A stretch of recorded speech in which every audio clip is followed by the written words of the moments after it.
오늘 우리에게 주실 하나님 말씀 찾겠습니다. 요한복음 20장입니다. 요한복음 20장 19절로 29절까지입니다. 신약성경 183쪽에 있습니다. 요한복음 20장 19절로 29절까지. 교도가시겠습니다. 제가 19절 말씀 읽어드립니다. 이날 곧 안식 후 첫날 저녁 때에 제자들이 유대인들을 두려워하여 모인 곳에 문들이 닫혔더니 예수께서 오사 가운데 서서 이르시되 너희에게 평강이 있을지어다.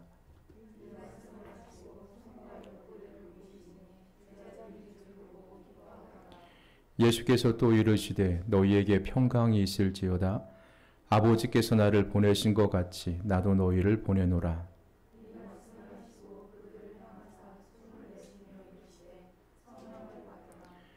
너희가 누구의 죄든지 사하면 사하여질 것이요 누구의 죄든지 그대로 두면 그대로 있으리라 하시니라.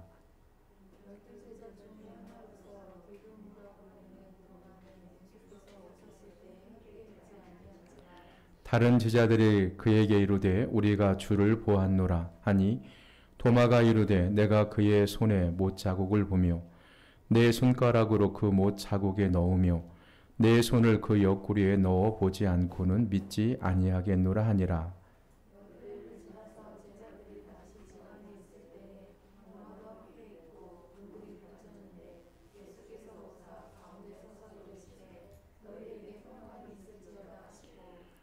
도마에게 이르시되 내 손가락을 이리 내밀어 내 손을 보고 내 손을 내밀어 내 옆구리에 넣어 보라. 그리하여 믿음이 없는 자가 되지 말고 믿는 자가 되라.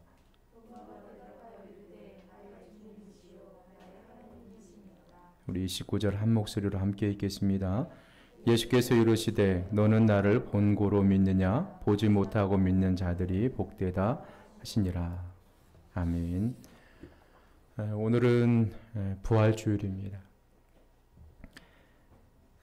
기독교는 성탄절과 함께 부활절을 가장 중요한 절기로 지킵니다. 그러니까 두 절기 중에 하나라도 빠지면 기독교는 존재할 수가 없는 거예요. 그래서 이단들이 우리 주변에 이단들이 많이 있는데 이단들의 특징을 보면 성탄절과 또 부활절 두 가지 중에 하나를 분명히 부인해요.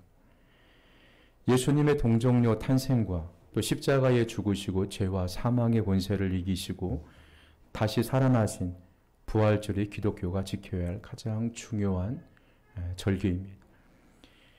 예수님의 십자가 죽음 이후에 두려움에 사로잡혀 집안에 숨어있던 제자들에게 오늘 말씀해 보면 부활하신 주님이 찾아오셨습니다. 제자들은 부활하신 주님을 보고 기뻐했습니다. 요한복음 20장 20절 말씀해 보면 이 말씀을 하시고 손과 옆구리를 보이시니 제자들이 주를 보고 기뻐하더라. 자, 주님은 제자들에게 부활의 몸을 보여주시고 중요한 선물을 제자들에게 주셨습니다. 제자들이 부활의 주님으로부터 받은 선물이 무엇일까요? 그리고 21세기에 살아가는 오늘 부활절 예배를 드리는 우리가 받아야 할 선물이 무엇일까요? 주님의 제자들에게 주신 부활 이후에 주님의 제자들에게 주신 첫 번째 선물이 무엇이냐면 평강입니다. 자, 인류의 가장 큰 적은 죽음이라는 두려움입니다. 죽음은 죄에서 비롯된 것이죠. 죄는 하나님과의 단절에서부터 시작이 돼요. 우리가 죄하면 인간적으로 윤리적으로나 또 인간적인 어떤 해를 끼칠 때 내가 거짓말을 하거나 또 내 양심에 거리끼는 짓 이런 것들이 흔히 죄라고 생각을 하는데 자, 성경이 말씀하시는 죄는요, 하나님과의 단절이에요. 금요일에도 제가 말씀드렸지만, 하나님께서 천지 만물을 창조하시고, 모든 생물들에게 그들이 살아갈 수 있는 삶의 영역을 지정해 주셨습니다. 예를 들어서 물고기 같은 거는 물속이라는 그런 삶의 영역을 지정해 주신 거죠. 그래서 물고기가 그 삶의 영역을 떠나서 물 밖으로 나오게 되면요, 물과 물고기는 단절이 됩니다. 이 단절의 결과가 물고기의 죽음을 불러일으키는 것입니다. 하나님께서도 우리 인생을 만드시고 인생이 살아갈 수 있는 삶의 영역을요, 어디로 한정해 주셨냐면 하나님의 말씀으로 한정해 주신 거예요.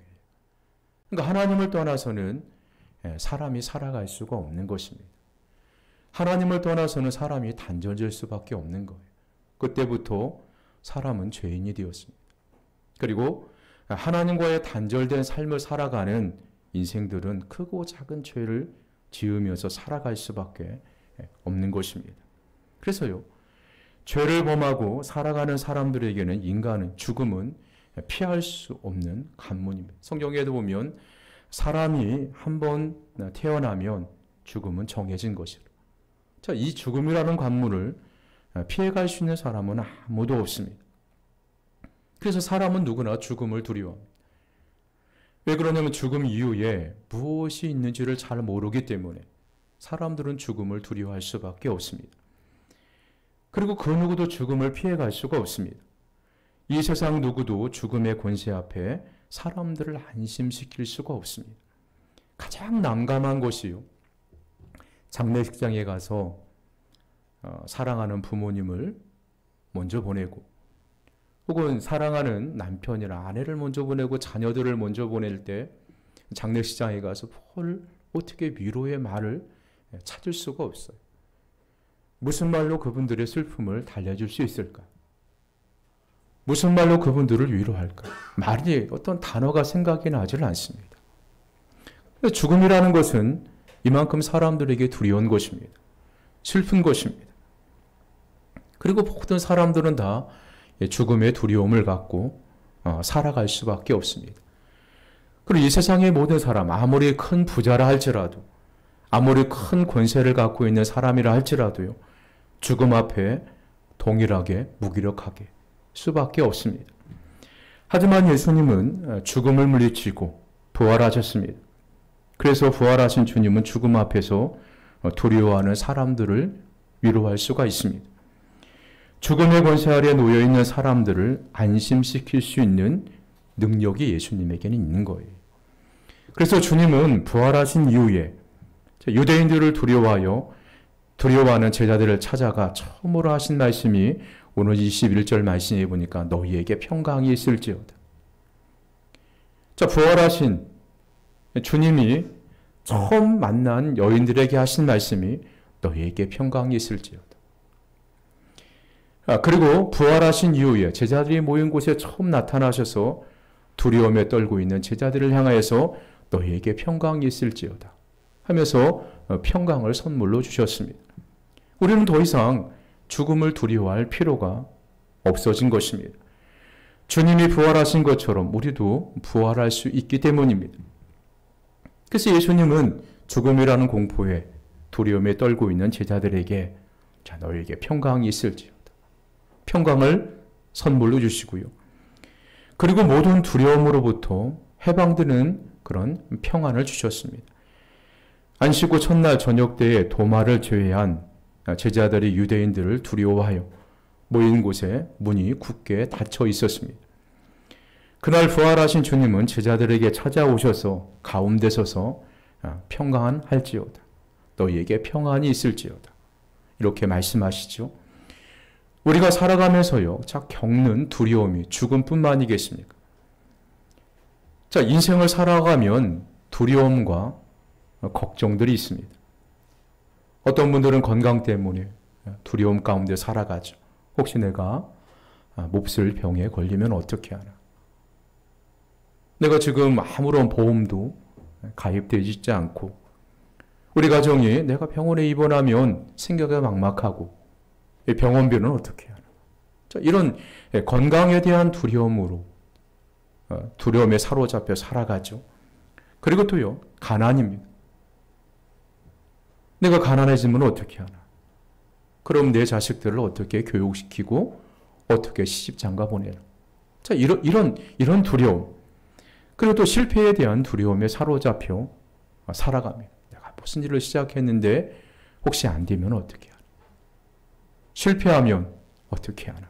그런 두려움. 그리고 내가 불행해지면 어떻게 하나? 자, 이런 등등 이런 두려움에 대한 걱정과 근심으로부터 주님은 우리에게 평강을 주시는 분이세요. 부활신앙은요, 하늘의 평강으로 우리들을 무장시키고 세상으로 다시 나가게 하는 역사가 있는 거예요.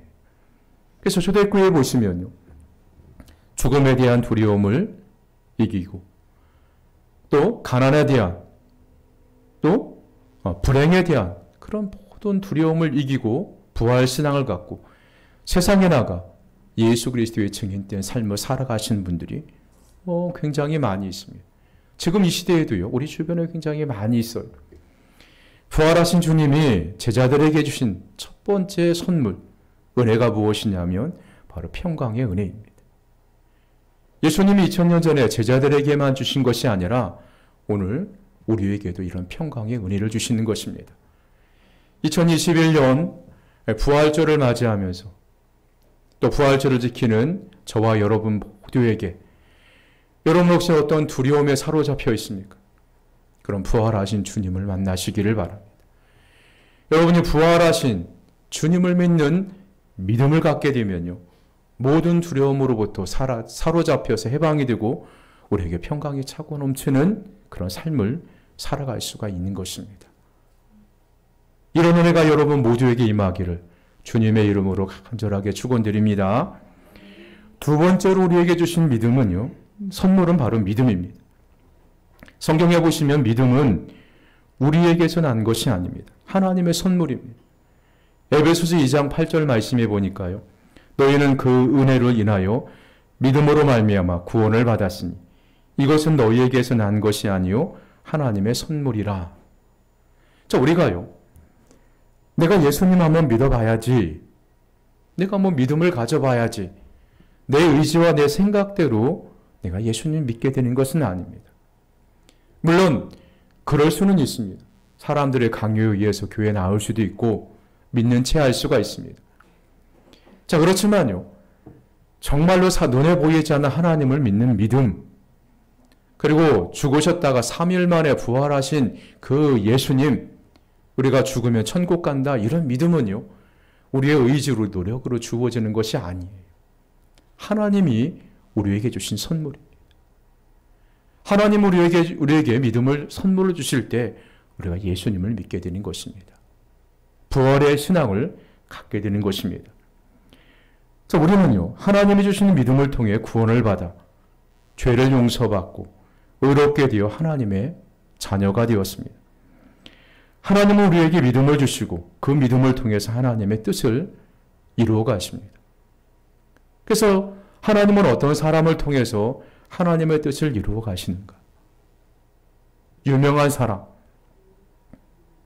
큰 힘을 갖고 있는 사람, 큰 재물을 갖고 있는 사람, 똑똑한 사람, 물론 그런 분도 하나님 앞에 신실한 믿음을 갖고 있으면요, 분명히 하나님이 사용하십니다. 근데 하나님은 세상이 사람들이 보는 것처럼 사람의 외모를 가지고 사람을 쓰시는 분이 아니십니다. 비록 사람이 보기에는 초라하지만, 가진 것이 없지만 하나님을 향해서 진실한 믿음을 갖고 있는 그 믿음을 보시고요, 하나님이 사용하시는 것입니다. 그래서 성도의 믿음은 성경에 보면 그냥 고정된 것이 아닙니다. 성도의 믿음은 자라가는 것입니다. 성장해 가는 것이에요. 자, 오늘 예수님께서 이 도마라는 그런 의심 많은 제자를 향해서 말씀하시는 그런 내용들이 나옵니다. 도마에게는 다른 제자들이 부활하신 주님을 우리가 보았다, 우리가 부활하신 주님과 이야기했다, 주님이 우리를 찾아오셨다, 그런 이야기를 듣고요, 부활하신 주님을 받아들일 수 있는 믿음이 없었어요. 자, 우리가 전하는 복음을요, 또 우리가 전하는 복음을 전할 때 그 복음을 믿음으로 받아들이는 사람이 있는가 하면 눈에 보이지 않는 하나님을 우리가 어떻게 믿을 수가 있느냐? 2000년 전에 예수님이 십자가에 지신 그 사건도 역사적인 사건인지 내가 눈으로 직접 보지도 않았는데 어떻게 그것을 믿을 수가 있느냐? 죽은 사람이 어떻게 살아날 수가 있느냐? 나는 도저히 못 믿겠다. 이렇게 반응하는 사람들이 있어요. 이 도마도요. 3년 동안 예수님을 따라다니면서 예수님께 많은 것을 배웠지만요. 자, 제자들을 통하여서 예수님이 다시 살아나셨다. 부활하셨다. 이 이야기만 듣고요. 부활의 주님을 믿는 믿음이 그에게는 없었습니다. 도마는 부활의 주님을 의심한 제자였습니다. 요한복음 20장 24절과 25절 말씀해 보시면요.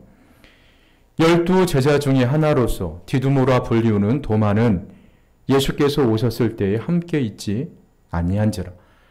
다른 제자들이 그에게 이르되 우리가 주를 보았노라 하니 도마가 이르되 내가 그의 손에 못자국을 보며 내 손가락을 그 못자국에 넣으며 내 손을 그 옆구리에 넣어보지 않고는 믿지 아니하겠노라. 저 도마는요, 부활하신 예수님을 소식을 분명히 보고 경험한 다른 제자들의 말을 믿지 않았습니다. 그래서요, 오늘 성경 말씀해 보시면 부활하신 주님이 정확하게 8일이 지나서 제자들이 모였을 때, 그때 도마도 함께 있었습니다. 도마가 다른 제자들과 함께 있을 때 예수님이 그를 찾아오십니다. 부활하신 몸으로 손으로 만져보게 했습니다. 그리고 주님을 보고 믿는 것보다 말씀과 성령을 통해서 보지 않고 믿는 것이 더 복되다. 그렇게 도마에게 말씀하셨어요. 29절 말씀이 그 말씀이죠. 예수께서 이르시되 너는 나를 본고로 믿느냐? 보지 못하고 믿는 자들이 복되다 하시니라. 그제야 도마는요, 이런 위대한 신앙 고백을 합니다. 예수님을 보시고 예수님을 향해서 주님은 나의 주님이 되시고 나의 하나님이 되십니다. 이렇게 고백을 해요. 자, 도마는 눈으로 보아야 믿는 그런 믿음을 눈으로 보아야 믿는 그런 믿음을 소유한 사람이었습니다. 그러나 부활하신 주님을 만난 이후에요. 그의 믿음은 한층 더 성숙한 믿음으로 자라나는 것을 볼 수가 있어요. 그것은 그에게 부활하신 주님을 만났기 때문입니다. 부활 신앙을 가졌기 때문에 도마의 믿음이 성장한 거예요. 그래서 그 이후에요. 도마는 순교를 당하게 되죠. 복음을 전하다가. 우리들도요. 부활하신 주님을 만나게 되면 우리의 믿음이 성장할 수밖에 없는 것입니다. 우리가 부활 신앙을 갖게 되면요. 우리의 믿음이 자라날 수밖에 없어요. 환경에 따라서 좌우되는 믿음. 환경에 따라서 어느 때는 좋아 보이다가 어느 때는 안 좋아 보이다가 이게 변죽이 심한 믿음이 아니라요. 우리가 부활하신 주님을 인격적으로 만나고 부활하신 주님을 믿는 믿음을 갖게 되면요. 환경에 따라서 변하는 믿음이 아닙니다. 날마다 우리의 믿음이 자랄 수밖에 없고 성장할 수밖에 없는 것입니다. 부활하신 주님은 의심이 많은 도마에게 찾아오셔서 그의 믿음을 성숙하게 하셨습니다. 그의 믿음을 자라나게 하셨습니다.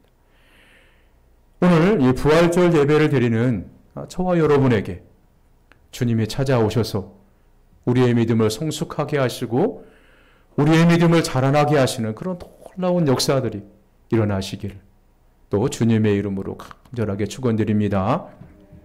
또 세 번째로 부활하신 주님의 제자들에게 주신 선물이 있습니다. 그것은 바로 성령 하나님이십니다. 부활하신 주님의 제자들에게 주신 선물 중 가장 놀라운 것이 바로 성령님입니다. 오늘 요한복음 22절과 20장 22절과 23절 말씀해 보시면요. 이 말씀을 하시고 그들을 향하여 숨을 내쉬며 이루시되 성령을 받으라. 너희가 누구의 죄든지 사하면 사하여질 것이요. 누구의 죄든지 그대로 두면 그대로 있으리라 하시니라. 자, 왜 우리가 신앙생활하는데 성령님이 중요한지 우리가 구약 성경을 보면요. 우리가 그것을 잘 알 수가 있습니다. 구약 성경 에스겔 11장 19절과 20절 말씀해 보시면요.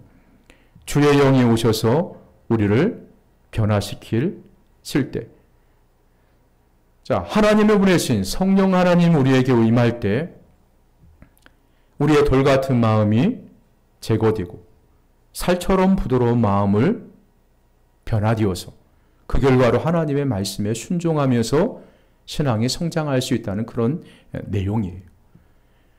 돌처럼 단단한 우리의 마음이 부드러워질 수 있는 것, 돌처럼 단단한 우리의 마음이 변할 수 있는 것은 오직 성령의 능력이에요.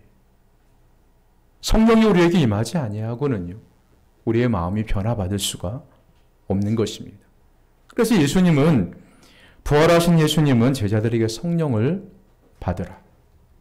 성령을 받으라. 성령을 선물로 주신 것입니다. 그래서 우리가 성령 충만할 때 우리의 마음이 부드럽고 하나님의 말씀을 받아들이고 하나님의 말씀대로 순종하는 삶을 살아갈 수가 있는 거예요. 또한 성령님은요, 오늘 말씀해 보니까 우리가 성령 충만함을 받을 때 주님의 부활을 담대하게 전할 수 있고 죄 사함의 복음을 전할 수가 있는 거예요. 자, 복음의 비밀이 무엇입니까? 여러 가지가 있지만 우리가 예수님을, 그리스도를 믿을 때 우리가 죄 사함을 받는다는 것입니다. 그리고 구원받아 하나님의 자녀가 된다는 사실이 복음의 비밀이에요. 근데 우리가 이 복음의 비밀을 전하지 않으면요, 사람들이 죄 용서함을 받을 길이 없는 거예요. 죄 사함을 받을 수 있는 길이 없는 것입니다. 그래서 우리가 성령 충만함을 임할 때, 우리 안에 성령이 임할 때 우리는 강하고 담대하게 이 복음을 증거할 수 있고 부활의 주님을 전할 수 있는 것입니다. 그리고 하나님의 말씀에 순종할 수가 있습니다. 그리고 복음에 정인된 삶을 살아갈 수가 있는 것입니다. 자, 오늘은요, 우리가 1년에 한 번씩 주님의 부활을 기념하는 날입니다. 부활의 주님이 우리에게 주신 평강의 선물, 믿음의 선물, 성령의 선물을 우리가 잘 되새겨 보시기를 바랍니다. 우리는 부활하신 주님의 선물을 누리며 살 뿐만 아니라 우리의 이웃들이 영적인 복을 누리도록 그들에게 부활의 주님을 증거해야 된다는 것입니다. 부활하신 주님을 만나지 못하면 모든 사람은 무기력한 인생으로 살아갈 수밖에 없습니다. 죽음과 불안에 노예가 되어서 두려움에 떠는 인생이 될 수밖에 없습니다. 부활하신 주님을 만난 제자들은요, 담대하게 복음을 전하고 그리고 또 어떠한 환경 속에서도 평강을 누리면서 주님을 바라보는 믿음의 사람이 될 수 있었던 것입니다. 마태복음을 보시면요, 자, 예수님을 장사한 지 3일째 되는 날 새벽에 예수님의 무덤을 찾는 여인이 있었습니다. 막달라 마리아와 몇몇 여인들이었습니다. 자, 이른 새벽 시간에 무덤에 갔는데 큰 돌이 옮겨져 있고 무덤 문이 활짝 열리는 광경을 보고 깜짝 놀랐습니다. 또 무덤 안에는 찬란한 빛을 내는 옷을 입은 천사가 그곳에 서 있었습니다. 예수님의 시체는 온데간데 없습니다. 자, 여인들이 놀라서 입을 다무지 못하고 있을 때 천사들이 그 여인들에게 두 가지 놀라운 소식을 전해주십니다. 첫 번째 소식이 예수님께서 다시 살아나셨다는 것입니다. 자, 분명히 여인들이 볼 때는 예수님이 죽어서 시체가 된 것을 확인했고 분명히 죽은 예수님의 시체가 무덤에 묻히는 것을 두 눈으로 똑똑히 보았는데도 천사들을 통해서 살아나셨다는 소식을 듣게 돼요. 인간적으로 보면 믿을 수가 없는 일이죠.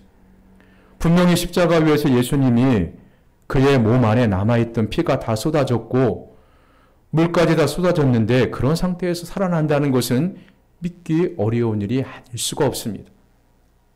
그러나 예수님은 분명히 죽은 자 가운데서 살아나셨습니다. 우리의 죄를 위하여 온전히 하나님께 버림받아 죽으셨고 무덤에 묻히셨습니다. 그리고 주님은 모든 죄와 사망과 사탄의 권세를 깨뜨리고 다시 살아나셨습니다. 그리고 영원히 우리와 함께 하시고 우리에게 영원히 죽지 아니하는 부활의 산 소망을 주고 계시는 분이십니다. 천사는 분명히 예수님이 살아나셨다고 여인들에게 알려주었습니다.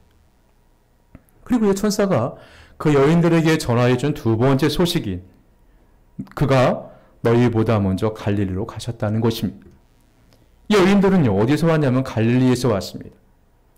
성경에 보시면 제자들은 예수님이 죽으신 이후에 시리에 빠져서 갈릴리로 가서 허탈하게 생활하고 있었습니다.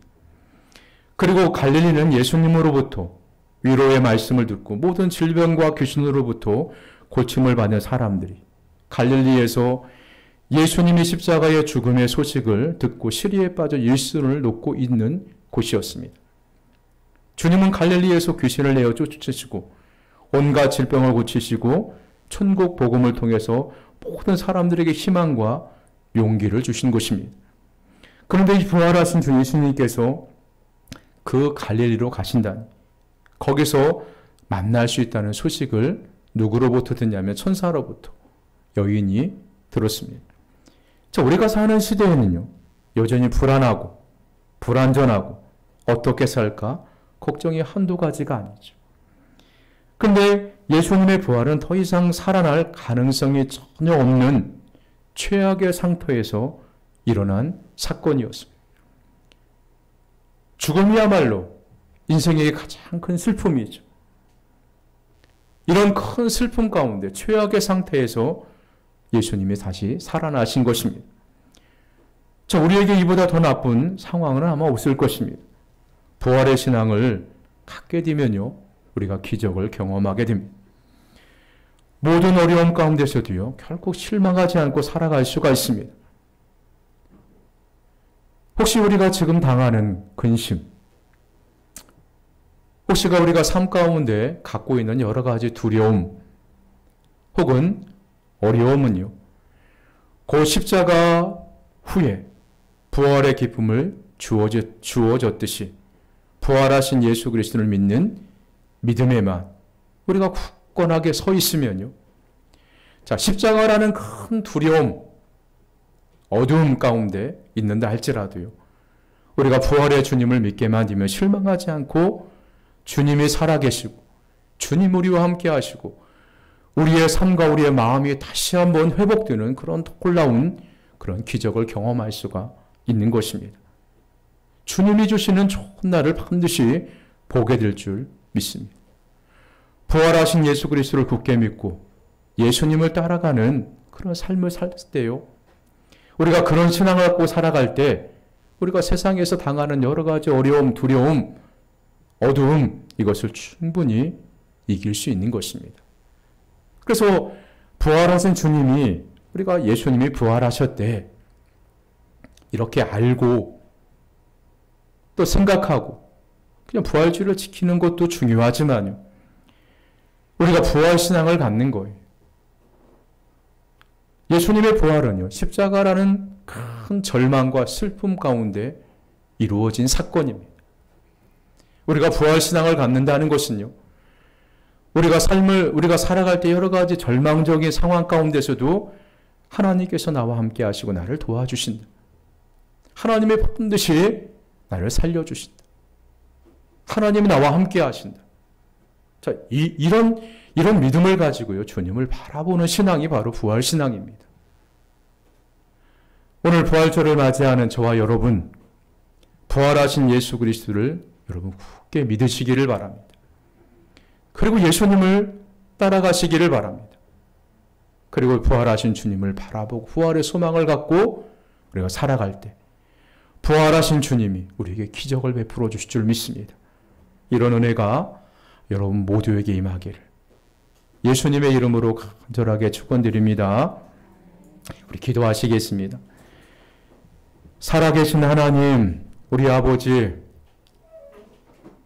제자들은 예수님의 십자가의 죽음 앞에 절망했습니다. 두려워했습니다. 그런 두려움과 절망 가운데 주님은 다시 살아나셨습니다. 그리고 제자들에게 평강을 주셨고 믿음을 성장하게 해주셨고 그리고 성령 충만하게 하셨습니다. 전능하신 하나님 아버지, 우리가 살아갈 때 여러 가지 두려움, 고난, 절망, 실망 가운데서도 우리를 살려주시는 부활 신앙을 믿고 주님을 바라볼 수 있는, 주님을 따르는 그런 복된 믿음을 우리에게 허락하여 주옵소서. 거룩하신 예수님의 이름으로 기도 올려드리옵나이다. 아멘.